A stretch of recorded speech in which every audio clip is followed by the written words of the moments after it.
also thank Pramila Jayapal. She has played an extraordinary role in leading the Progressive Caucus in a way that I would never have imagined. Brothers and sisters, this is a pivotal and unprecedented moment in American history. That's the simple truth. I think all of you know that for the last many decades, the people on top, the very wealthiest people in this country, have become much richer. You now have the totally absurd situation of two people, two billionaires, owning more wealth than the bottom 40%, top 1% owning more wealth than the bottom 92%. You got the 1% owning more wealth than the entire middle class. So in America, you got tens of millions of people whose problems have long been neglected by Congress and by presidents, while the very rich get richer. And what we are finally saying is we're not going to ignore those problems anymore. That now is the time for us to stand up for the working class of this country and tell the billionaires that they're going to have to start paying their fair share of taxes. What we are talking about is not simply a laundry list, a wish list. It is the needs of the American people.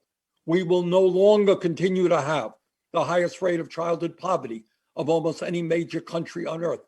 And that's why with the American Rescue Plan and those $300 direct payments, we have cut childhood poverty in America in half, and we ain't going back.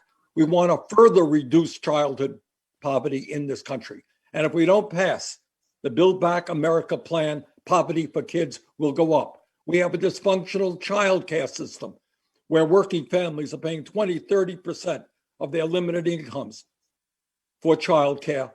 Workers are paid starvation wages, and millions of women are unable to go to work because they can't afford child care. That is absurd. We are going to make sure that no family in America pays more than 7% of their incomes for child care. We're going to make pre-K universal and free. We're going to deal with the affordable housing crisis because we are tired of seeing 500,000 people in this country homeless, sleeping out on the streets.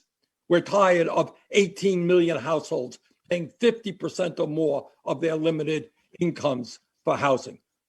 We're going to deal with climate because we know we have the moral responsibility to address that so that the planet we leave for our kids and grandchildren is healthy and habitable. Yeah, we do have the guts to take on the fossil fuel industry and transform our energy system away from fossil fuel to energy efficiency and sustainable energy. And we're going to deal with the home healthcare crisis. Two issues that I want to spend a minute on deal with healthcare. Pramila and I know all of you understand that it is totally unacceptable that we are the only major country on earth not to guarantee healthcare to every man, woman, and child as a human right. And the result of that is we've got 90 million people today who are uninsured or underinsured. We got tens of thousands of people who die each and every year because they can't get to a doctor on time or get the prescription drugs that they need. This cannot and must not be allowed to happen in the wealthiest country on earth. So we are fighting for a Medicare for all single payer program, but we don't have the support in the Congress right now to do that. That support among the American people is growing, but we're not there. But at the very least, what we are going to do in terms of healthcare, two major things. Number one, we're going to finally take on the greed and thievery of the pharmaceutical industry, who charge us the highest prices in the world for prescription drugs. Some of you may recall that a couple of years ago, I took a trip with folks from the Midwest into Canada. And I went there not to do sightseeing, but we went there to buy prescription drugs, and we purchased insulin manufactured by the same exact company, sold in the United States for 10 times more than we paid in Canada. 10 times more. Meanwhile, last year, the 6 major drug companies made $50 billion in profit. Their CEOs receive huge, exorbitant compensation packages And yet 1 out of 4 Americans cannot afford the medicine their doctors prescribe. So we are going to take on the pharmaceutical industry and their greed and their dishonesty and the hundreds of millions of dollars. It's true. Hundreds and hundreds of millions of dollars they are spending to defeat the Build Back America plan and our determination to lower the cost of prescription drugs. And the other thing that we are going to do in terms of healthcare, terribly important to the American people, is to expand Medicare to cover dental care, hearing aids, and eyeglasses. You know, in this country, we should not have many, many millions of seniors who have no teeth in their mouths or become sick because they cannot adequately digest their food. That is not acceptable. We cannot continue to have God knows how many seniors who are unable to communicate and listen to their grandchildren or their friends because they can't afford the outrageous cost of hearing aids. And people cannot read newspapers because they can't afford eyeglasses.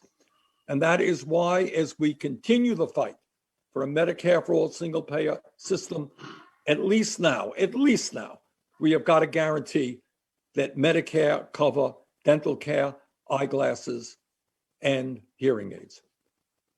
So here we are at a moment when the ruling class of this country, the big money interests, I'm talking about the drug companies, I'm talking about the insurance companies, I'm talking about the fossil fuel industry, we're talking about the billionaires who don't want to pay their fair share of taxes. They are spending ungodly amounts of money to try to defeat what we are doing.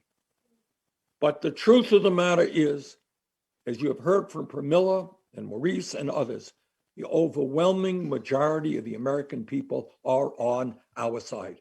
They are sick and tired of Washington catering to the needs of the rich and the powerful and campaign contributors. They want us to stand up for them.